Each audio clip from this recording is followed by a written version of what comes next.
Hey guys, before we start, a quick shout out to Alpha Dog Nutrition for sponsoring this podcast. Alpha Dog products are now available at dusupply.com, and you can use code ALPHADOG15 at checkout for 15% off and a credit for free shipping to try it yourself. Now let's get you to your podcast.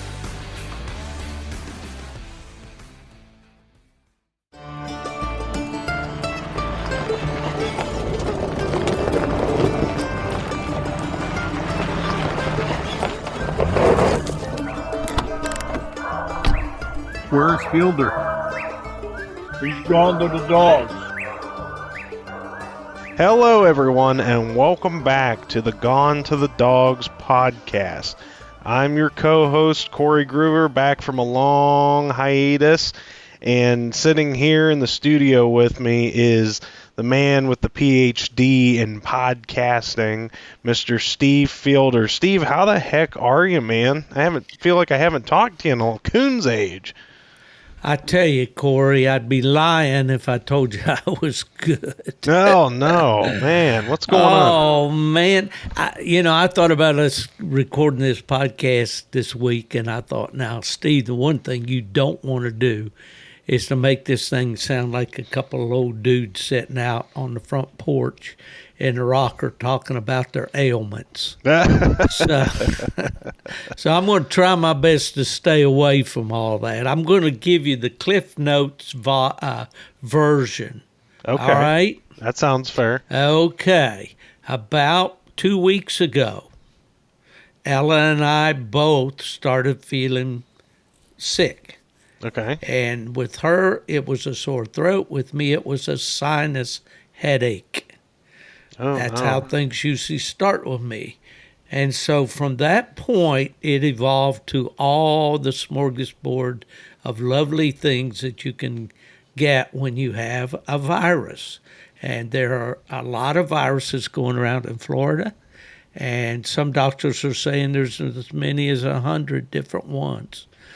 It's not COVID, but it's COVID's first cousin, as far as I'm concerned.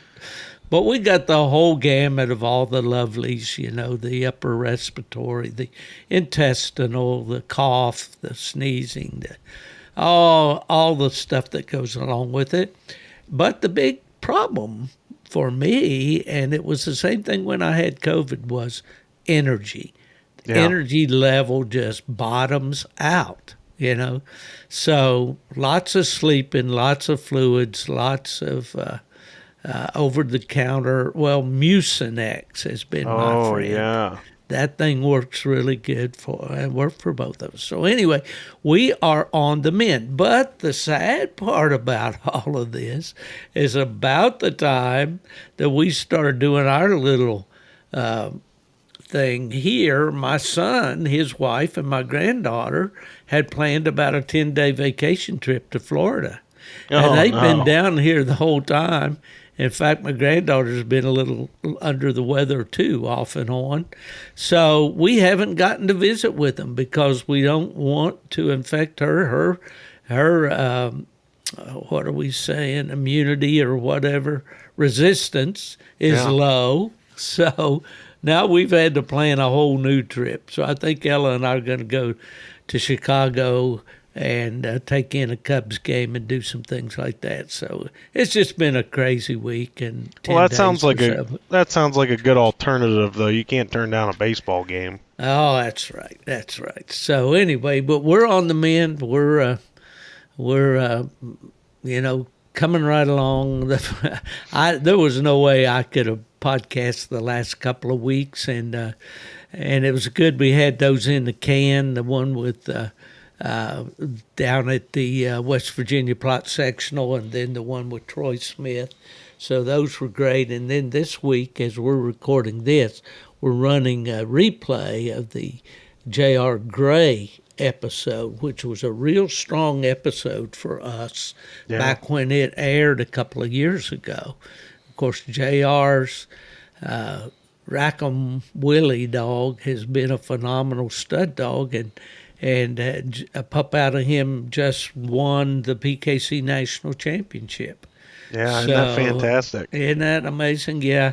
The good ones, the old saying, the cream comes to the top, and every once in a while in life one comes along like a Willie, or maybe a Frogger, or a Lipper, or a Sackett Junior, or whatever you want, a bone collector, and all these other breeds have their superstars too, I'm sure. But anyway, so that's what we did. We running the J.R. Gray episode as you and I are recording, and it's doing real well. So we're finally getting this thing back in step. You have been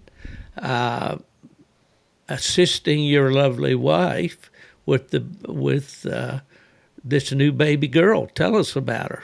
Oh yeah, well, as a lot of people already know, my wife and I, we just welcomed a new baby girl into the family. Her name is Blair Michelle, and the Michelle her middle name Michelle comes from her grandmother, which is my wife's mother, and she was born on April 24th.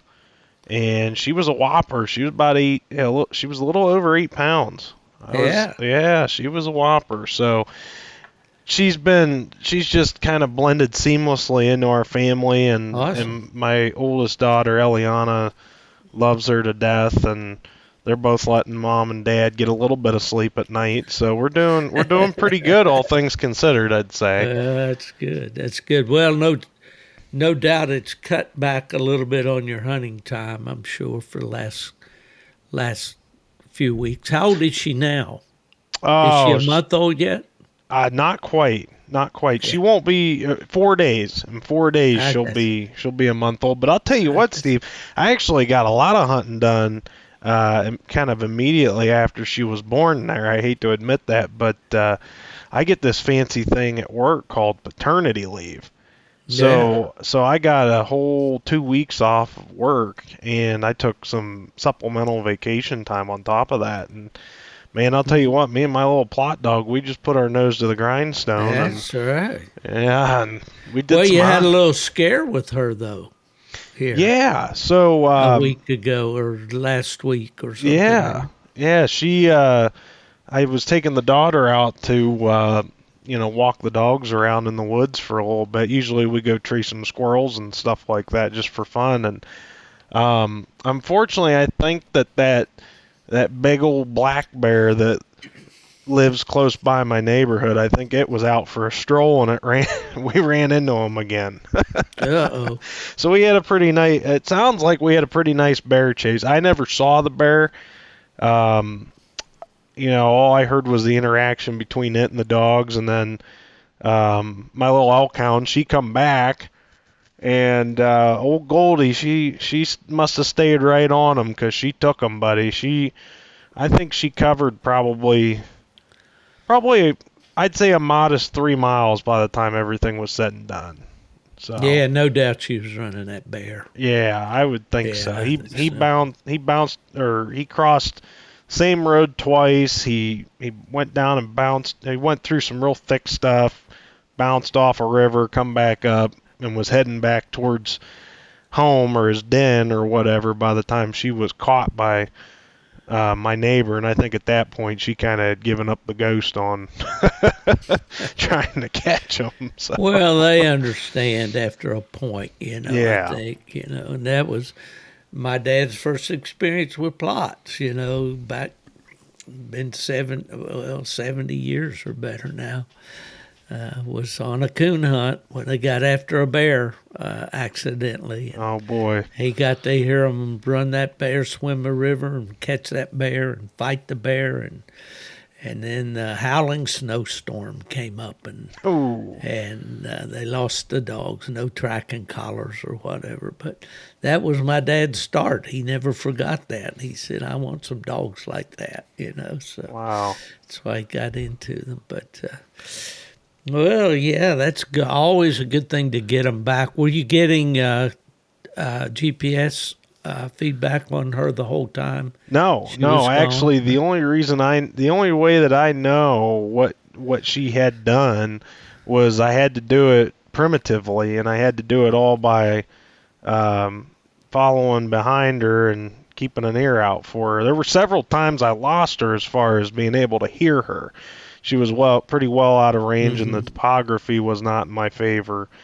And obviously I had some restraints as far as, lands I could enter into to pursue her and stuff like that. But I was able to keep a pretty good bead on her, and I did find a bear track down in the ravine behind the house there, kind of in the same trajectory as what she was taking it. So I'm pretty confident that she was running that bear. The only thing that surprised me was that bear didn't want a tree.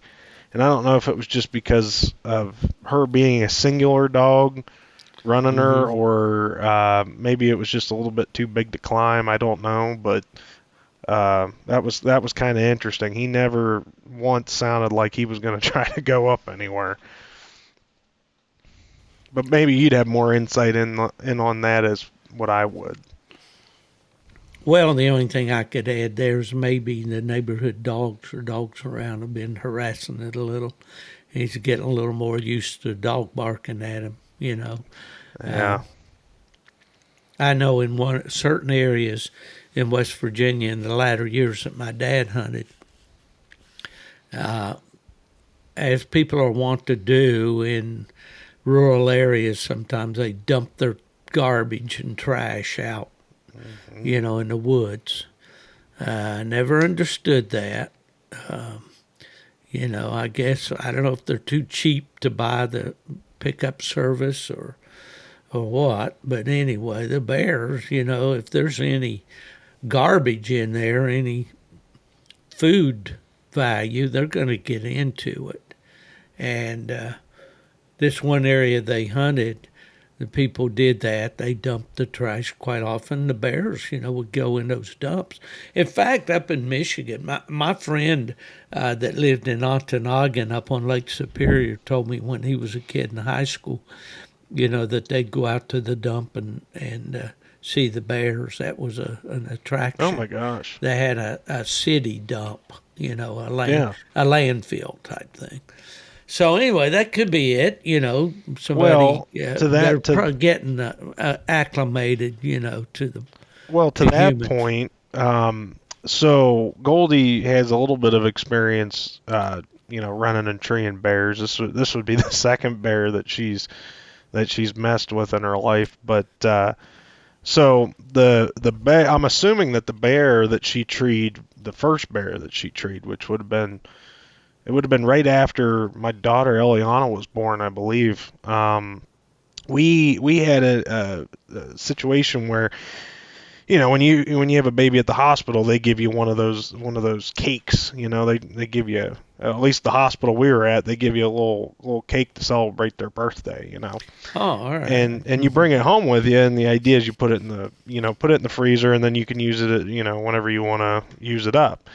Well, we had, we got the cake out and defrosted it or whatever, and we had a couple pieces or whatever. Well, we had a majority of it left, unfortunately, and we ended up putting it in the trash. Well, the bear came by our house, and he picked that individual garbage bag out of the trash can, and and with surgical precision, that bear opened up that bag, and he reached in there, and he pulled that cake out. Hey, boo-boo. Yeah, and sat there and ate that cake, and he left everything else intact. It was amazing. I couldn't believe it. It was a picnic basket. Yeah. You ain't kidding there. Yeah, boy, they're smart. And they'll just take the door right off your house if they want to come in, So would you say that a bear or a raccoon is smarter? If you had to pick one.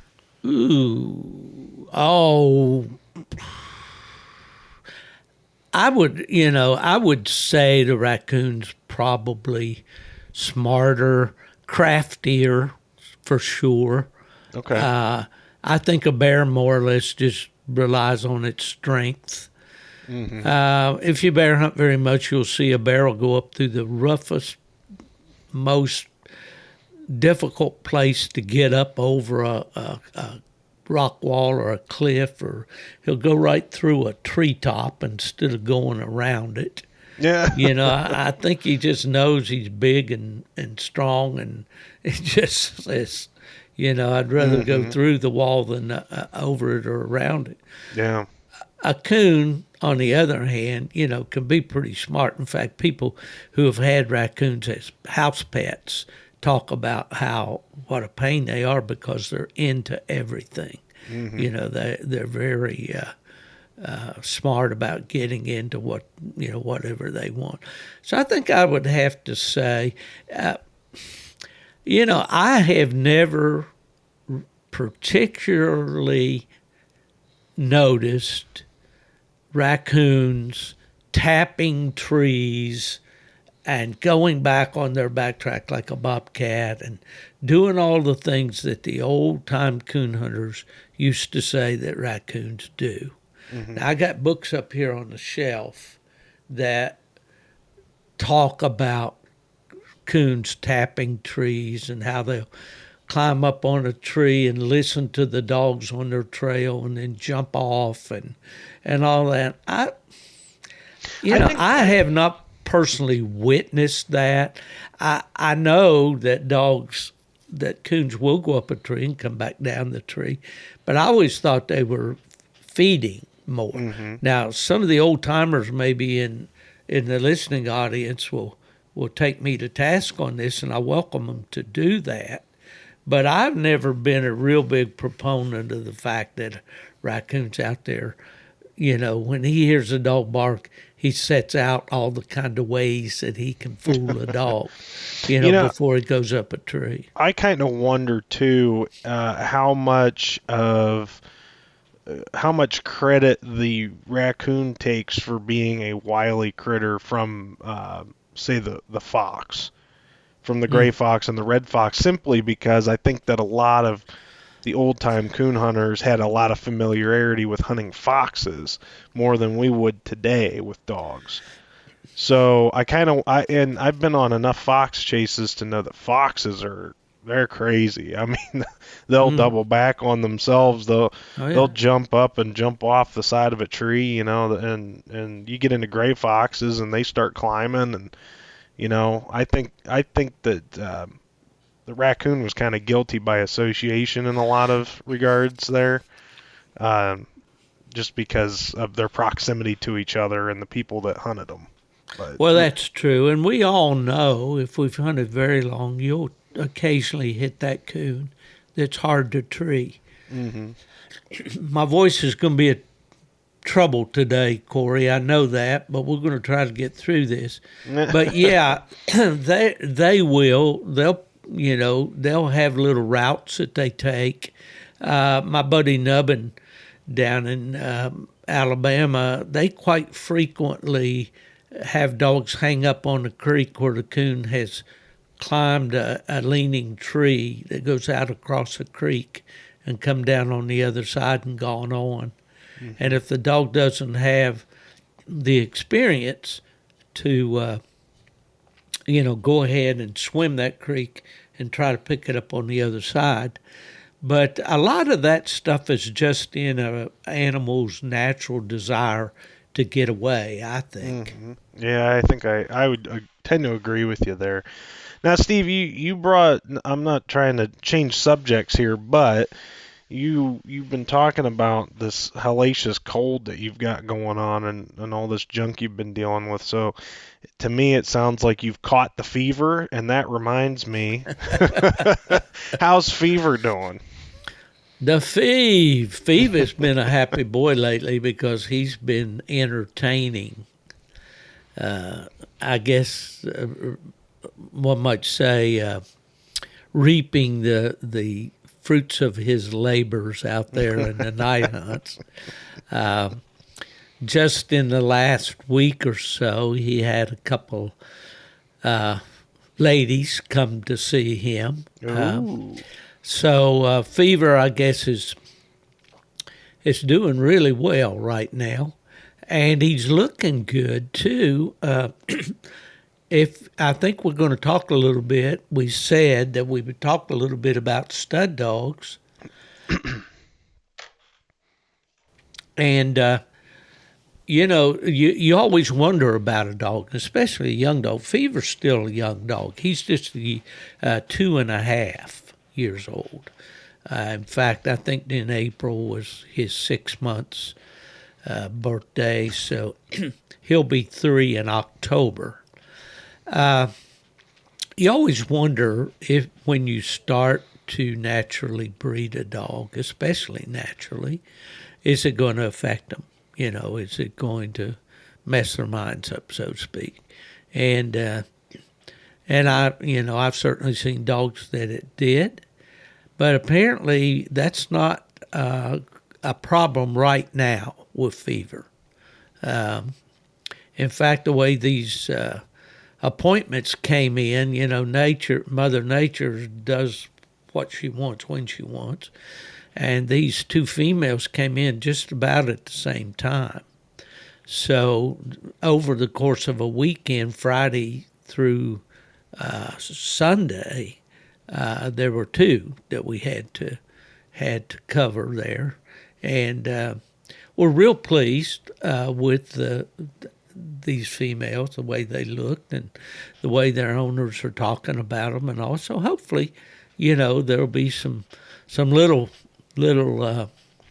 fevers running around here by about the 20th of July or so. Well, but, for all the plot aficionados out there, and for my own curiosity, let's talk specifics about these females. Not just so much as like what's the breeding behind them, or what kind of dogs are they? Are they coon dogs? Are they bear dogs? Are they combo dogs? What are we looking at? Well, I think the one that came up from down in Brunswick County, North Carolina,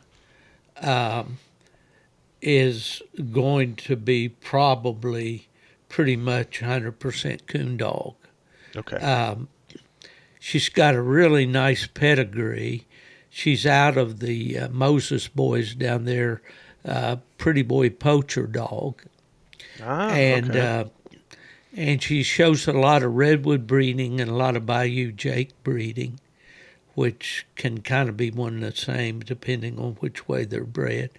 But he started hunting her in the night hunts very lightly, and I think she got a cast wind already. But she's a real nice tree dog from the videos and all, and so we were excited to get that one.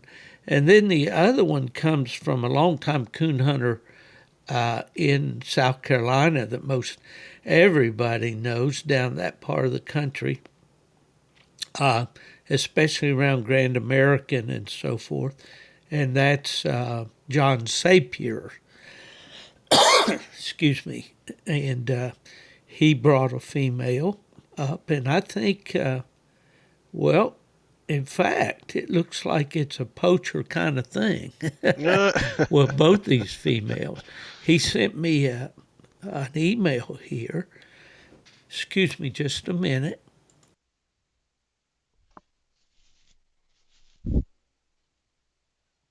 This kind of reads like a who's who of some of the fairly well-known plot dogs. If I read down through these, and just since we're talking about stud dogs, this might be of interest to somebody. Yeah. There's Moses's Rugged Ridge Poacher, dual grand champion plot Shirk Slinging Mud. Mm-hmm. There's I don't know this Shirk's Tennessee Sizzling Zeke, Cody and Smith's Carolina Scout. Now I think Scout was the sire of the Maximus dog of Chris Rochester's, if I'm not mistaken. Flatland Rockin' Ruby, Cody's Good News Sweet Sue. That's Robbie and perhaps Bobby Cody down around Marietta, South Carolina, that has those dogs. And then here's a Grand Champion Pride's JR and Burnett's Rooster. Yeah, they're Hager's Mingo Redwood Solid Oak. He's a Okie Josie bred dog that I know very well. And Hall's Late Night Magic, a female that I've hunted with. And Harold's Penny. Yeah, well, I'll tell you, I didn't know all the dogs there in that pedigree, being fairly new to plot bloodlines myself, but a few of those dogs I do know and have personal experience with myself. And I'll tell you what, some of them were very, very not not only were they good reproducers, but they were very consistent cast winners. I think about Burnett's Rooster specifically. Burnett's Rooster was generally at a lot of major events, and he was the kind of dog that he might not always get into the money or the trophies or whatever, but you can bet he'd still be sitting there with a cast win, and he was a real unit for sure. Yeah, it's kind of funny, John Sapier. When he sent me the pedigree on this female, he said she has water race points with a grand final line and tree. She has field trial points also. He says somebody kept bringing a new plot to Spartanburg Coonhurst Association and taking my money.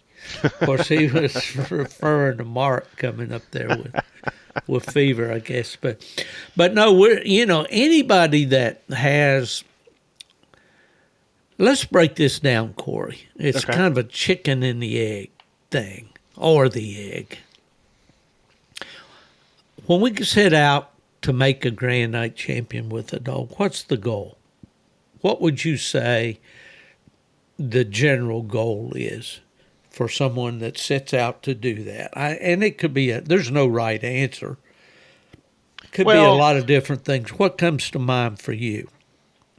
Well, I guess for me, it's a lot about validity. So we want to not necessarily impose to others that our dog is of good quality. We just want to emphasize it. So the title helps do that in many people's minds. It's almost like a guarantee to a certain extent that this dog is very capable at what he does. So that's really the reason why a lot of us go about doing that. And the reason that we want to give credence to this dog is obviously we want to try to produce puppies out of this dog. Well, I hear Louie, the black and tan, in the background. I guess he wanted on the podcast. Well, I used to hear the stories, and we all have heard them for years. Cheap night champions. Dogs that earn a night champion title, but they're not coon dogs, and they're not worthy of the title coon dog. And I think that with the caliber of dogs that we have and the way that we have things structured nowadays, a dog has to get out there and prove, and especially with these independent dogs, they pretty much have to prove that they can get out and tree a coon on their own to get that cast win. It's rare to look at a scorecard nowadays and see dogs stacked up on the same tree. You may see the strike, of course they got to be struck as they open, and usually that first strike of the night is the only one, as the dogs are, fed back in after they've treed to themselves. So I think most of the dogs today are proving that they can tree a coon by themselves. Yeah, I'd agree with that. And so that kind of takes that part away from it. I always thought that if a dog went out and made Grand Night champion, and here again, this is not about, we use Old Fever as an example here because he's convenient, but this is not a stud ad. This podcast does not exist to promote that dog. Yeah, if I had a male dog, we'd be talking about him. Trust me. That's right. That's right. And I would, with my blessing, really, Yeah. because I've always been a little self-conscious about that. But anyway, you know, to look at a dog that earns the Grand Night Champion title means that he has won 13 casts in UKC competition. You know, he's won 5 hunting against registered or non-title dogs, and he's earned 8 more hunting against champion or above dogs. So I think they've pretty well proven themselves in that regard. But as far as the owner, what is the goal for a guy to make a Grand Night Champion? Well, part of it, excuse me again here.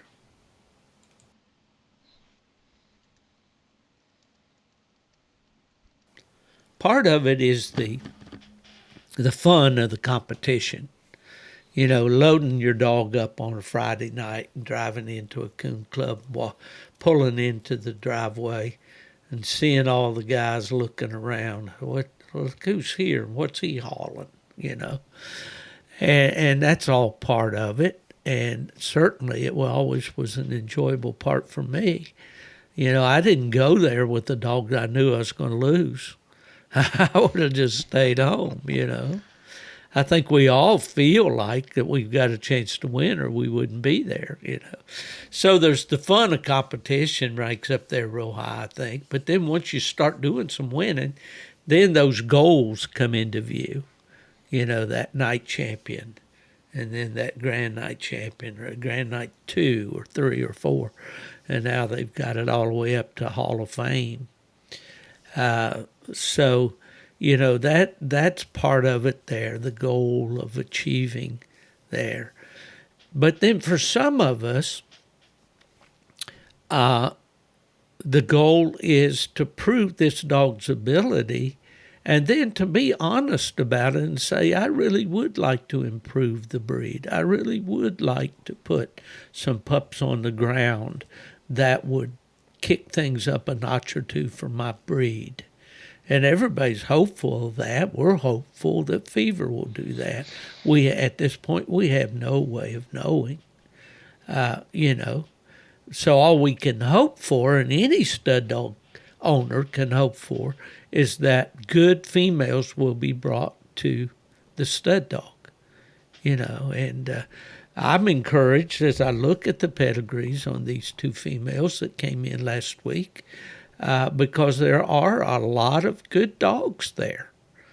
And we could have a long session on breeding and talk about family breeding and phenotype and genotype and all of these different things. And get real down deep in the weeds, but we don't want to do that on this podcast. We're more like porch philosophers. That's right. We're sitting on the front porch. Yeah, you know. You know, we put the wood stove away for the summer.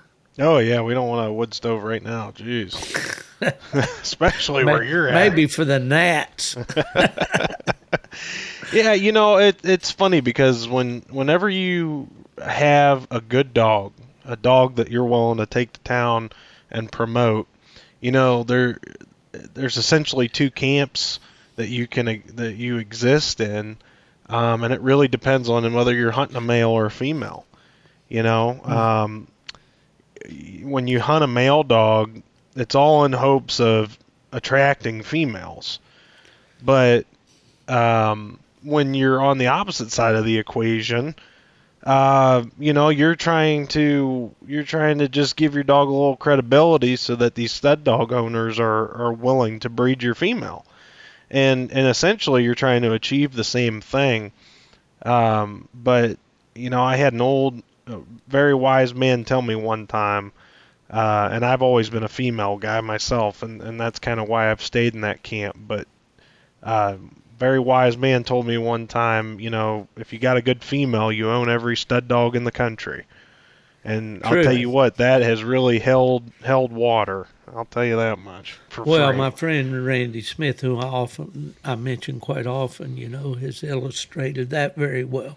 Yes. Very you know, much. and he's taken the initiative to go out and to buy semen from some of these great stud dogs of recent history, you know.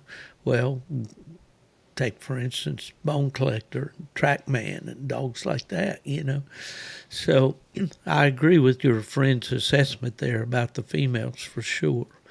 Well, I think any stud dog owner, if he purposes in his heart to advertise a dog for at stud, certainly it's not going to expect or receive the amount of attention that the great stud dogs of the past did.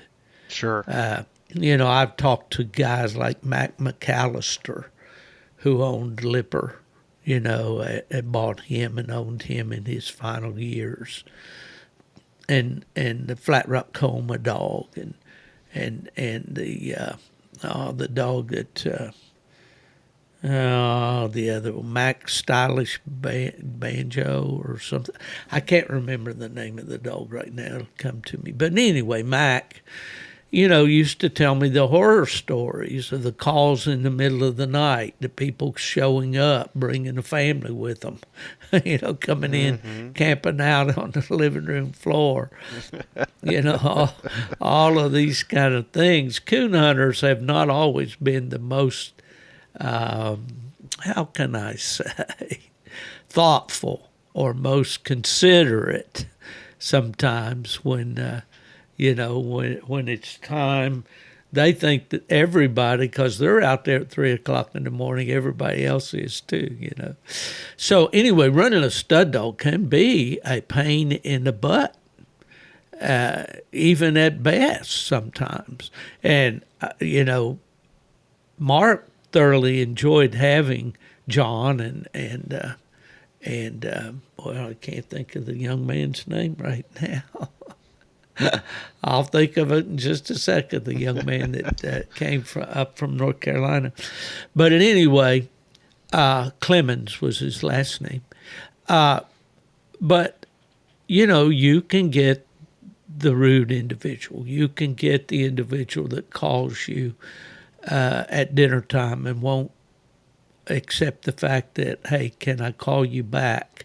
That just keeps on talking, you know, endlessly. And it's always amazed me, you know. I get phone calls and I would say, well, you've caught me in an extremely bad time right now, but I'd like to talk to you. We need to finish this conversation. And then they just go right on around that and right on with whatever they called about. And it's just like, what part of no don't you understand? But that comes with it, you know, when you put a dog out there at public stud and say, okay, he's available, then you know, you're going to get the guy that calls up and you've got a Grand Night champion dog, maybe a dog that's won a world title. Yeah. Or a national championship, and the guy starts asking you, will he tree a coon? You know, will he, you know, will he open a track? Will he do this? Will he do that? And some of the questions are quite, they seem ridiculous, but in some cases they're honest. Yeah. Some cases a guy's calling up and he doesn't know these things and he wants to know, you know. And, you know, because I've been in that public eye in coon hunting for many years, I still get a lot of calls like that from people that just, you know, want to talk about various facets of the coon hunting sport. Yeah, you know, I think back in the day that there was a little bit more faith in the system as far as taking a dog and finishing it to night champion or grand night champion and then advertising it at stud.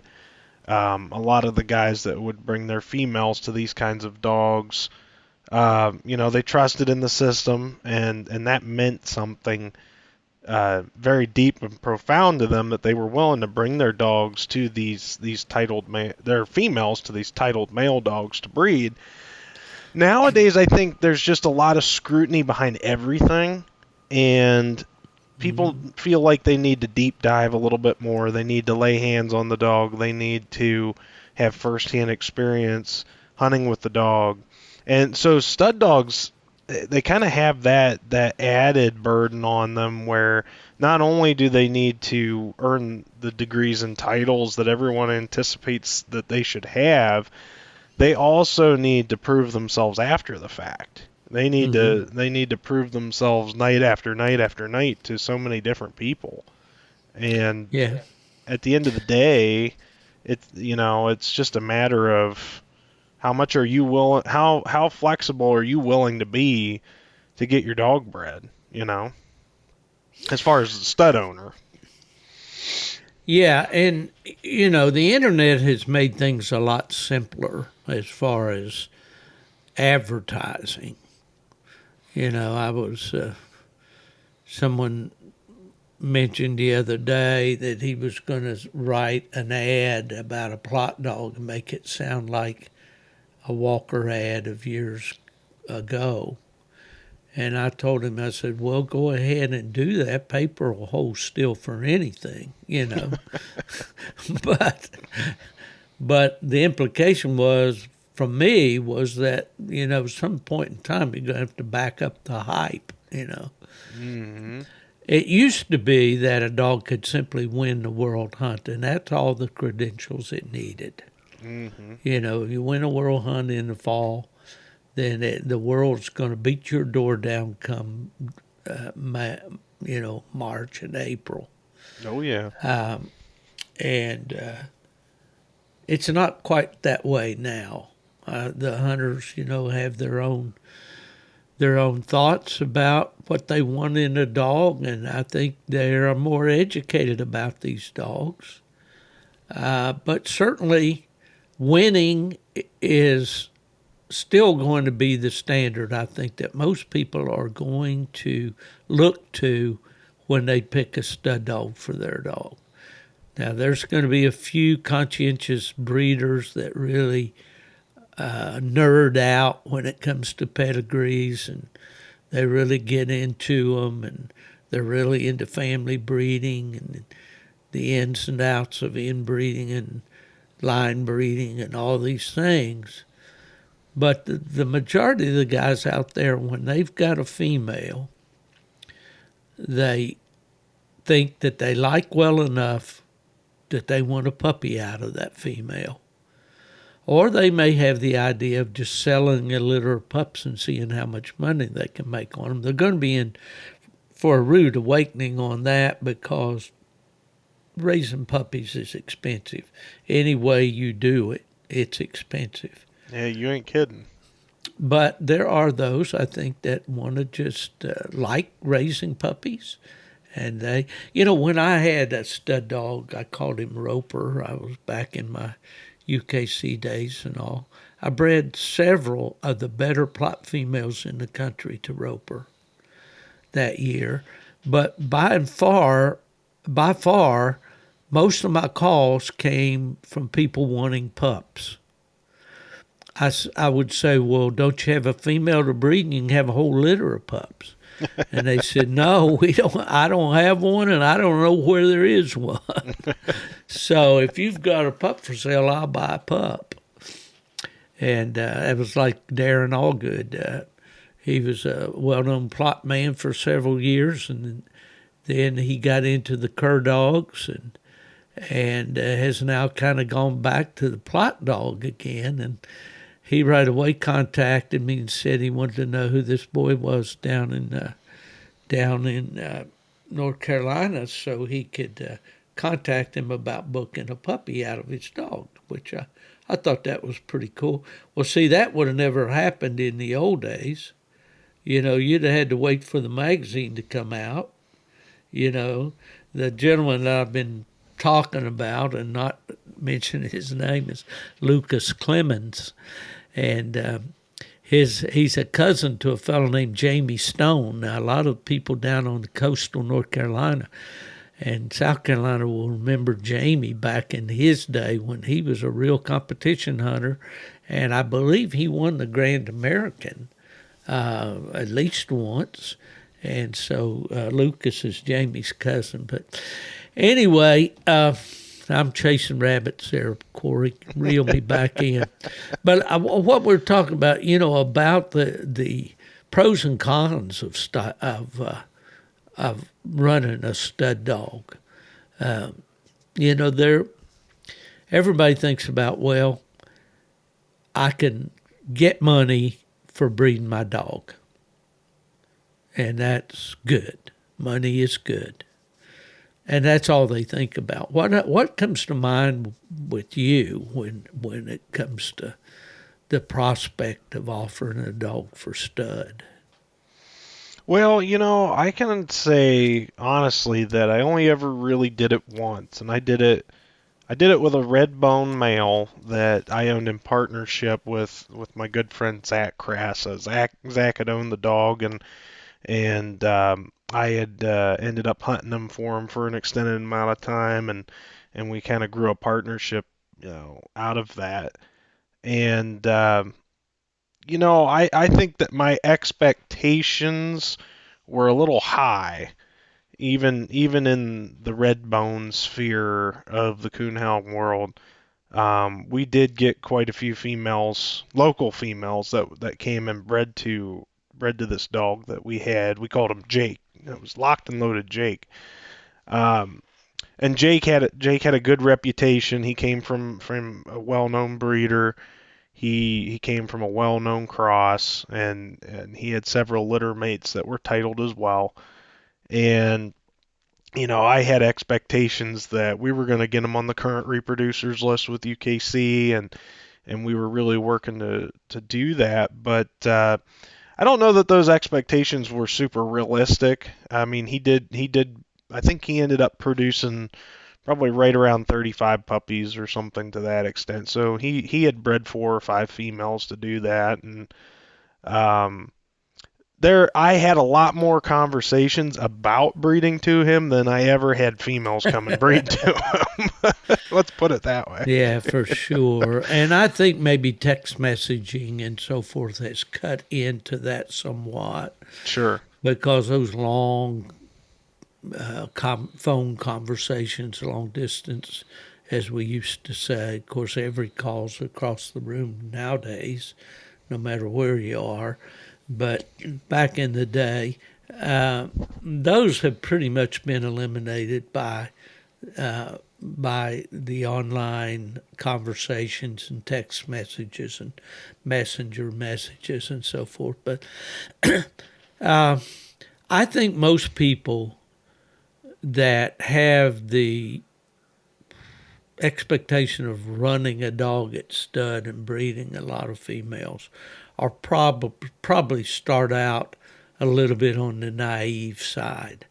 Now, if you're a well-known hunter, you've been paid your dues over the years, down through the years, and you come up with a nice dog, people are going to remember your reputation, and they're going to be drawn to that dog just because of the association of your name with that dog's name.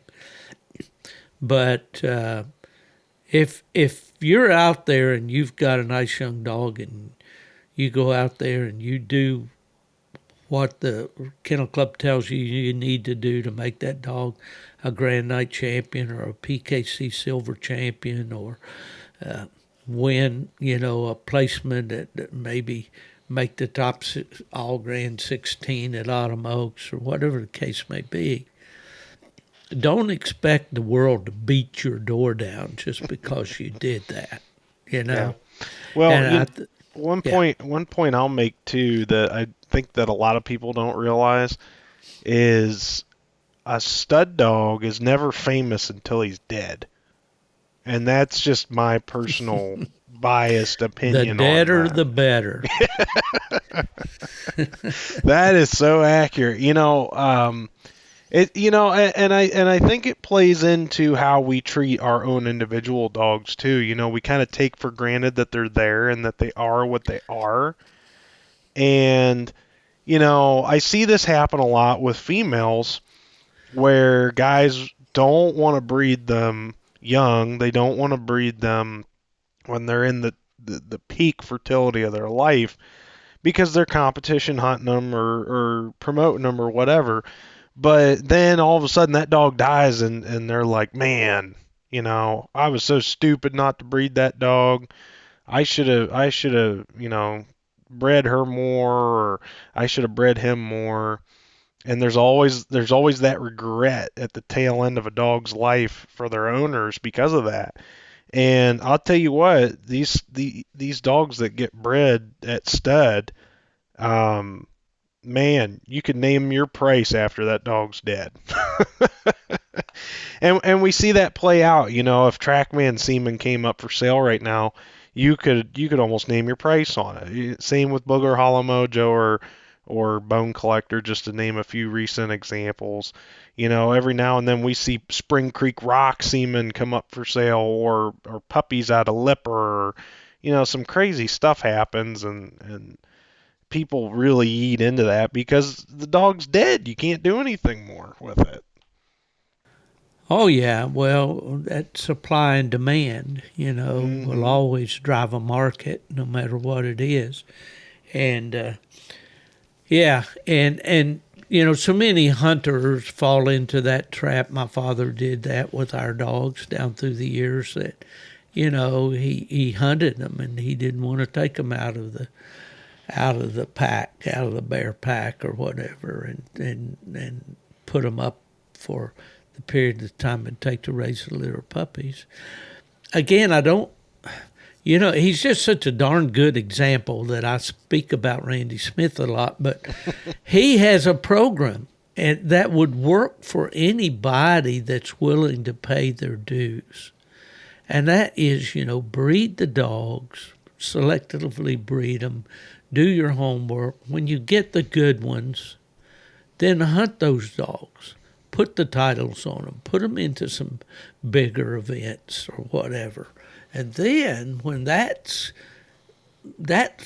phase is kind of leveled off, then start to breed those dogs while they're still young enough, to produce litters. Mm-hmm. And it's a plan that works. It works very well for him, and it will work for anybody that's willing to pay their dues. But you got to remember, Randy started back when he was a teenager, and Randy, I think, is 50 now, and so it's not, and that's another point we can make, Corey, here, that none of this stuff involving coonhounds is going to be instant gratification.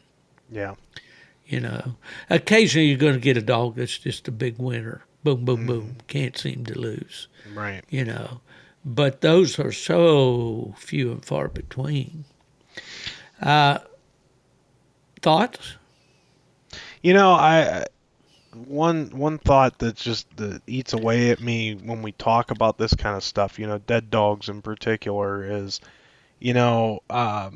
I almost think it's a little unprogressive for us to do that sort of thing, because not only I'm trying to think of the right way to phrase this.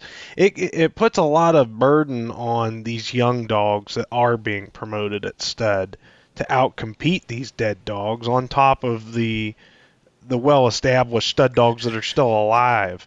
And I think that it just kind of, it's like a snake eating its own tail. Nobody wants to breed to the young unproven dogs, but then when they die down the road, all of a sudden everybody wants to breed to them. Mm-hmm. And you could have just taken the chance and bred to that dog when he was alive, and it's like, it's a vicious cycle, because TrackMan dies, and when TrackMan was alive, X and X dogs didn't get any attention. TrackMan dies, and now they're still not getting attention because TrackMan's dead, but there's semen out there off of them. You know what I mean? It's just like, I don't understand that system. I have a pretty hard rule that if I'm going to breed my female, I'm going to breed it to a dog that's alive, and that's really that. Mm-hmm. I mean, besides the qualities that I look for in a stud dog, that's really the only other rule that I have, is that dog has to be alive. Well, we've often said that you don't get the dog that you breed to. you get what that dog produces. Mm-hmm. And that's why, I've been quick to encourage people to breed to our dog, Sire, because he's alive and being bred and all, And he's the one that produced our dog, And it yet remains to be seen what Fever's going to produce. Mm-hmm. So there's that aspect right there. But I would not personally want to breed to a dog that I had not hunted with. Mm-hmm. And that's getting to be more difficult for me all the time, being where I am geographically and where, age is a factor. But I always wanted to see the dogs go. Back in the days when I bred to Everett Weems stud dogs, I wanted to go and see them go, and I hunted with many of his dogs, And I have always been a proponent of family breeding because I believe it creates the predictability that a breeder wants in his puppies.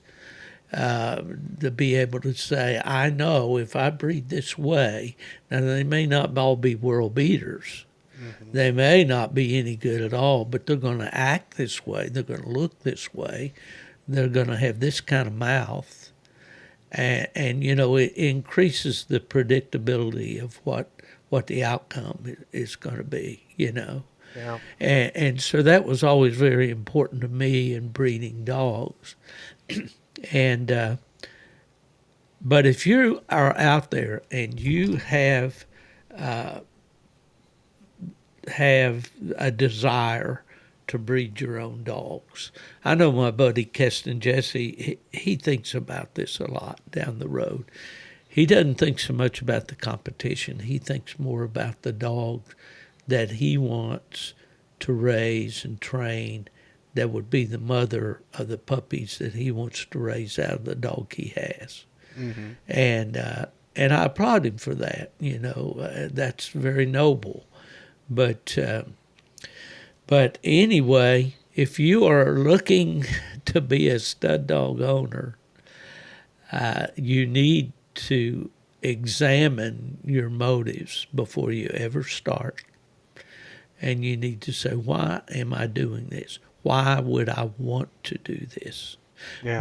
Is it an ego trip that I want? I want to be able to say, hey guys, did you see my ad last month in Full Cry magazine? Well, see, that aspect is not there as much as it used to be. But guys are posting their ads on the internet and like what's thoughts?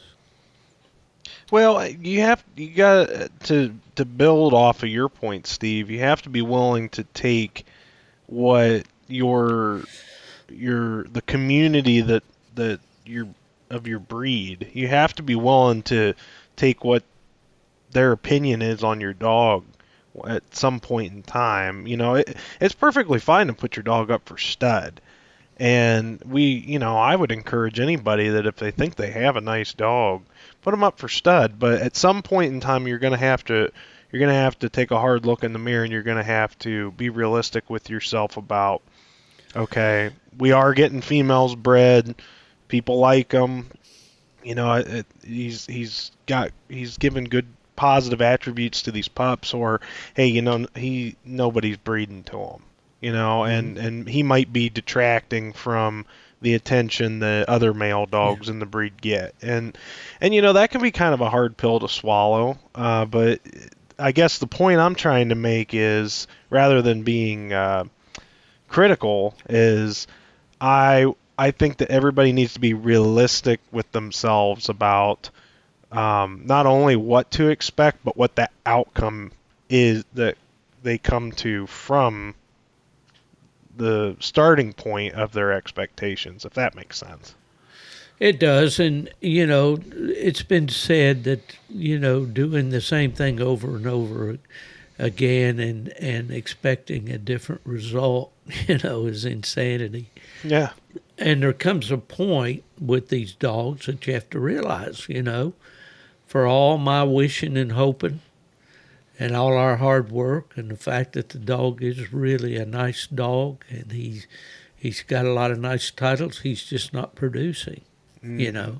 We bred him to enough females to know that some of those females, should have been able to carry at least their weight in this proposition. Well, and it doesn't take 100 females to figure that out either. No, not at all. And so, anyway, I encourage you, like you said, Corey, encourage listeners, if you have a nice dog, and I'm a purebred guy. I want them to look good. I want them to meet the breed standard. I want the whole package. I don't know why people are so quick to want to settle for less, And I'm going to get on a stump here, and they're going to shoot me off of it. So you bury me. All right, this idea that we're going to improve the breed by going out and picking a dog from another breed to breed to. Baloney.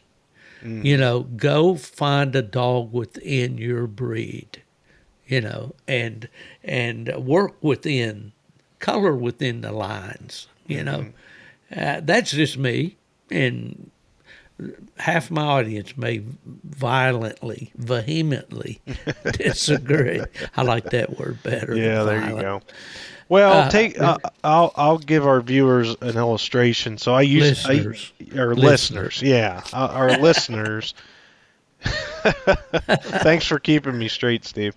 Well, we're looking at each other here as we're talking, so that's an easy mistake to make. Go ahead. All right. Well, I'll give you an example, Steve. So, I used to be really involved in the red bone breed, and I was as pro red bone as anybody could get. And I honestly loved, a lot of the dogs that I worked with, and I was working really hard towards having, some semblance of a breeding program at a pretty young age. The biggest hang up for me was the amount of people that were wanting to bring the Walker influence into our breed and just advertently breed 2 Treeing Walker Coonhounds to try to improve the red bone coonhound breed. And that was something I really struggled with, and something that, as coming from the perspective of a kid that was raised kind of as a purist, somebody that you don't crossbreed dogs, you don't do this, you don't do that. I had to do a lot of learning about when it's appropriate to do outcrosses like that and when it's not. And my conclusion was, if I wanted to hunt a Treeing Walker Coonhound, I would just go hunt a Treeing Walker Coonhound. But I was hunting red bone coonhounds. And if we weren't going to promote a red bone coonhound, then I wasn't going to promote a red bone coonhound. I was going to go promote a Treeing Walker Coonhound. Exactly. And I'm in your camp, brother. Preach. Now I wouldn't necessarily agree with the idea that you can't pick up desirable attributes from another breed, but you have to have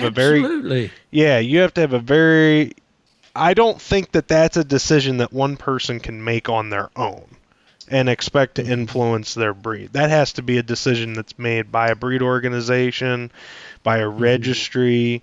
There has to be a lot of benefits to it, including health and longevity and all that kind of stuff. So I think that a lot of us don't have the understanding that it takes to make those kinds of decisions.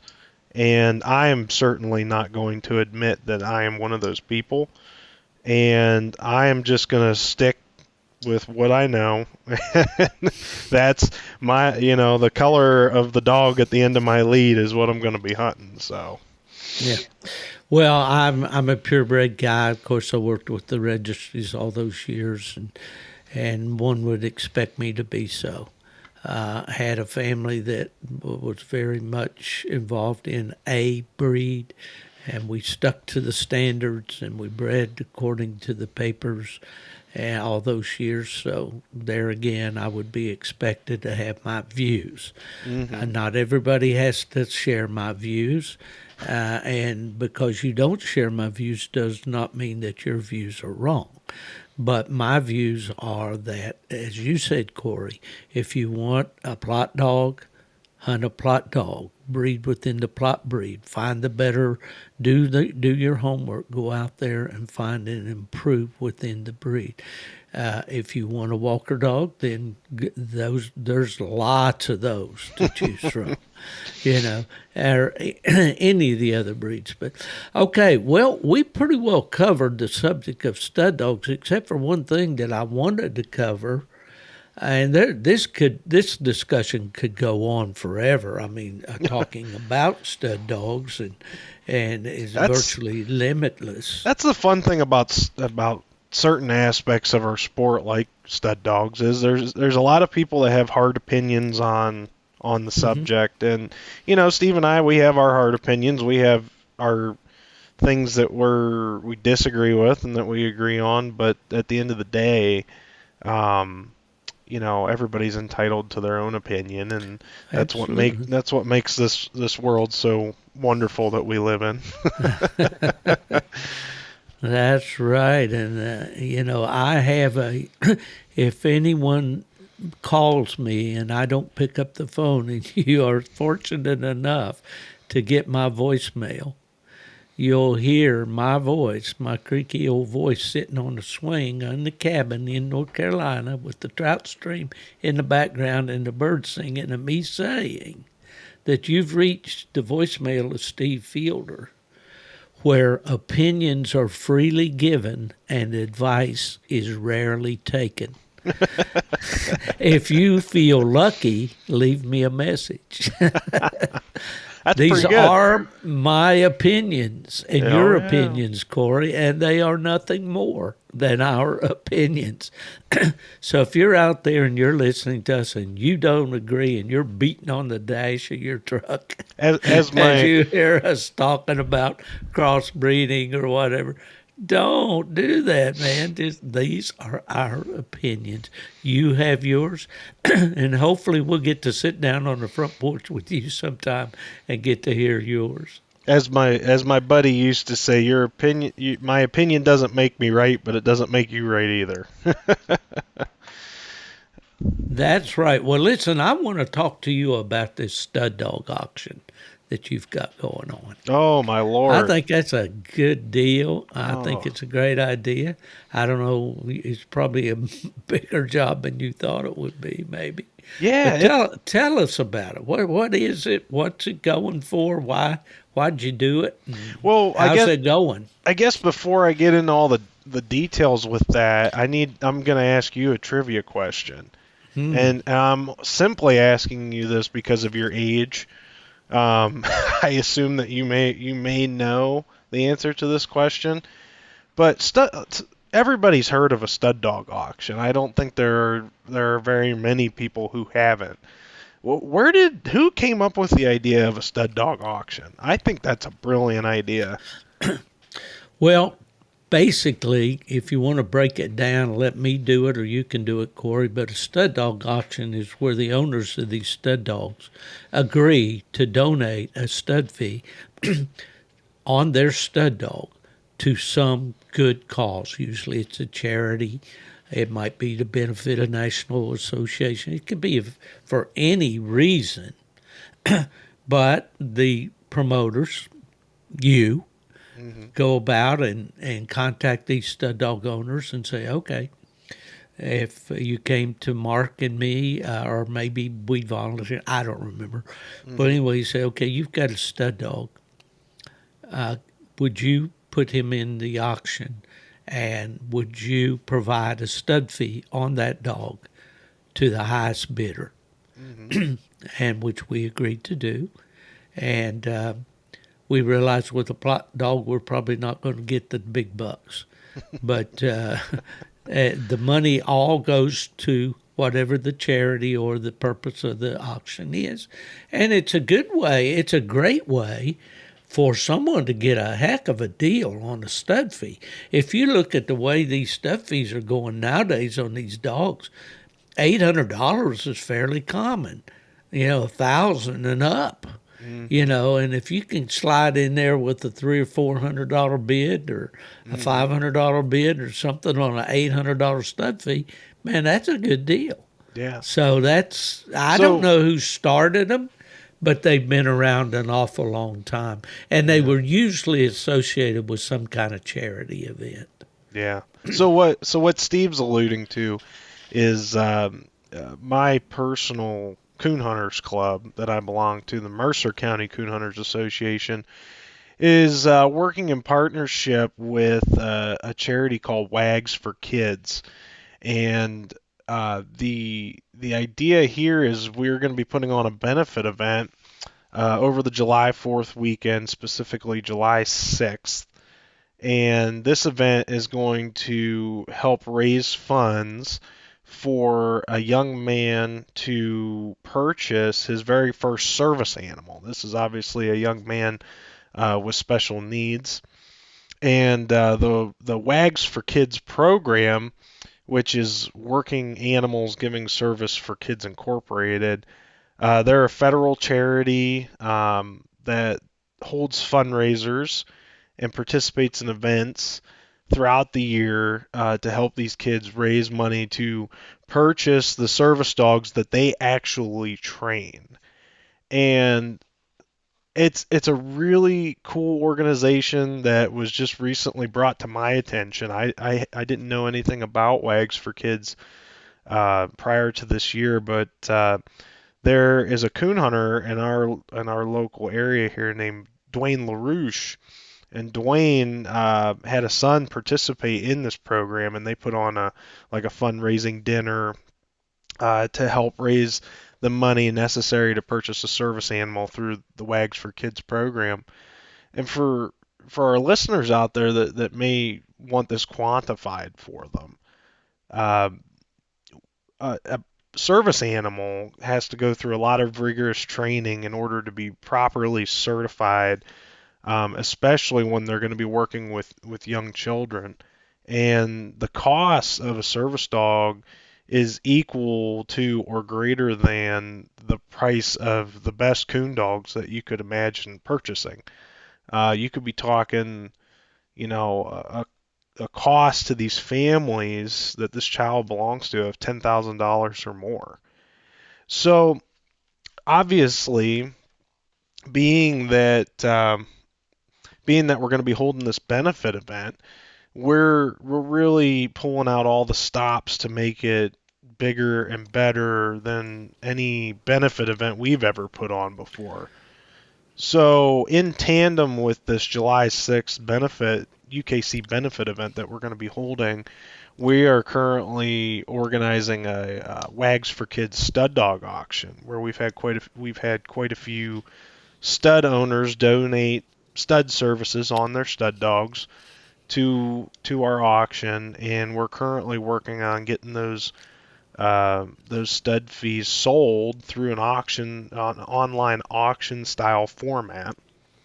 And it's going pretty good so far. Right now, as we speak, we're well over the $2,000 threshold on getting this kid some money towards his service dog. So really got to commend the coonhound community for coming together and being willing to participate in these sorts of events to help these kids in need. I think it's really great.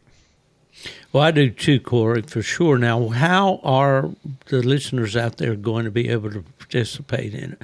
And you've got some top stud dogs. I know some of the biggest names in the sport on this list of stud dogs.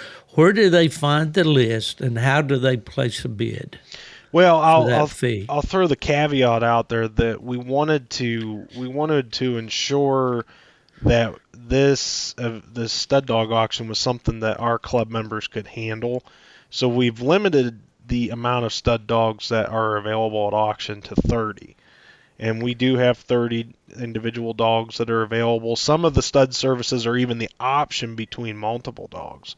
So that's kind of something that's unique and worth checking out if that applies to your breed. But if somebody wants to get involved with the auction, or if they want to make a charitable donation through the stud dog auction to this young man that we're going to be holding the benefit event for, whose name is Jonathan, by the way. They can go onto Facebook and they can search Wags for Kids Stud Dog Auction.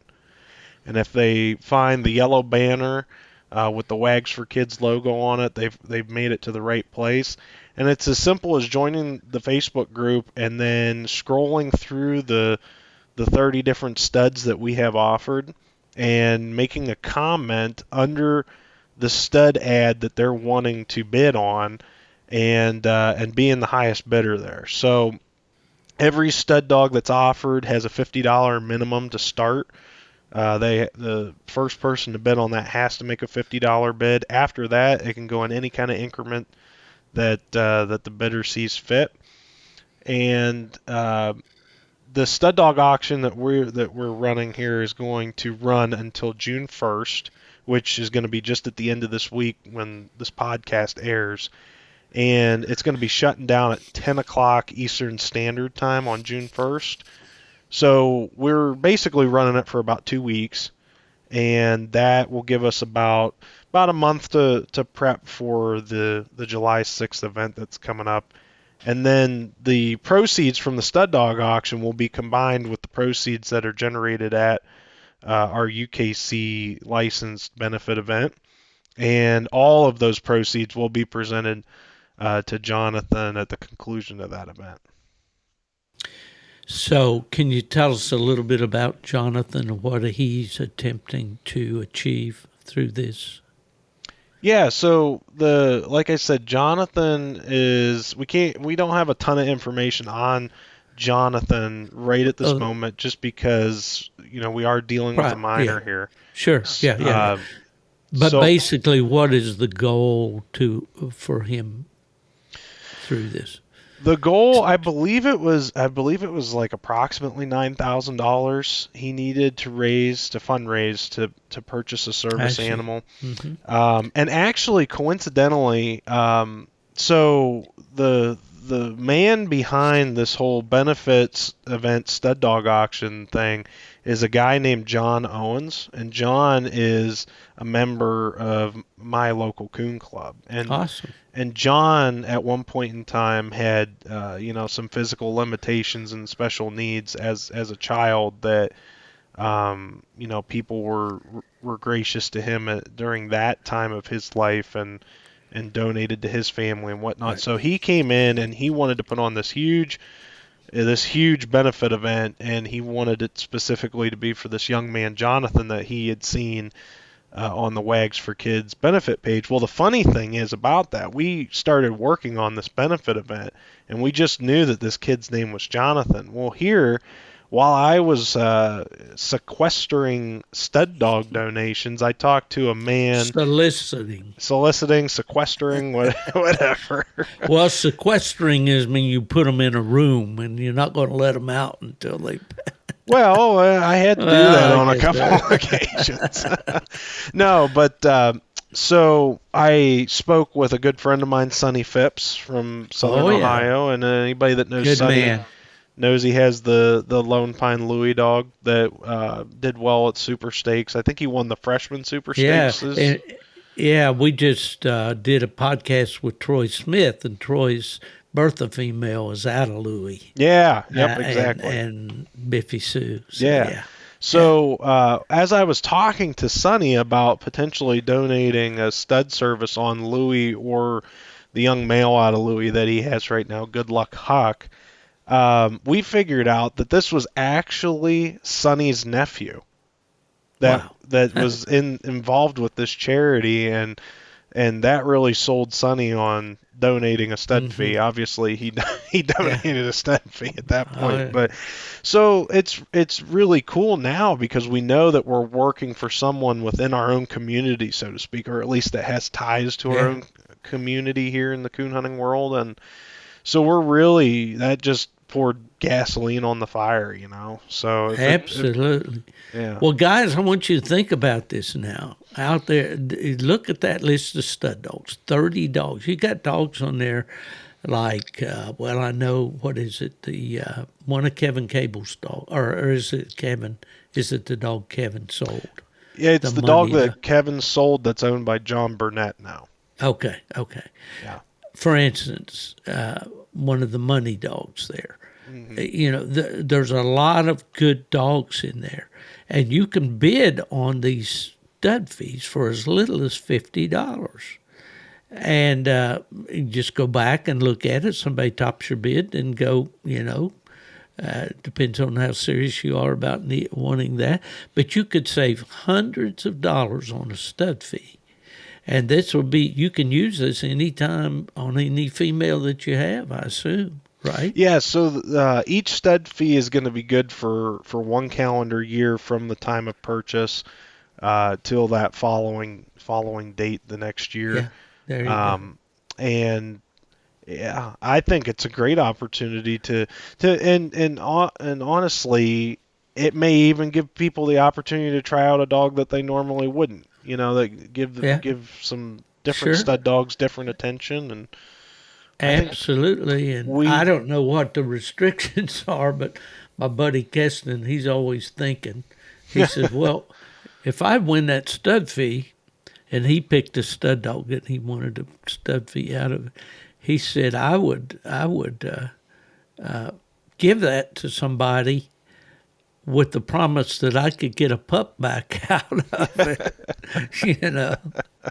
So, there's always ways to work those things, I guess, between. But no, that's a great thing. It's called Wags for Kids. Yes, Wags for Kids. And I did want to make mention, we do have all 7 breeds represented in our stud list, which I thought was really cool. Very cool. We do, I think the Walker dogs are obviously the majority. I believe we have 10 of them specifically. Mm-hmm. But I did want to mention that we do have 3 plot hounds that we have up for auction. One of them being Fever, and all 3 of them currently have bids on them. All right. So that's pretty spectacular. Yeah. I think that's pretty awesome. But you bet. I appreciate you letting me share a little bit about that, Steve, because we're pretty on fire for getting this kid what he needs and helping his family out. Well, that's the bottom line right there. That's the bottom line. We help somebody along the way. That is our purpose in life.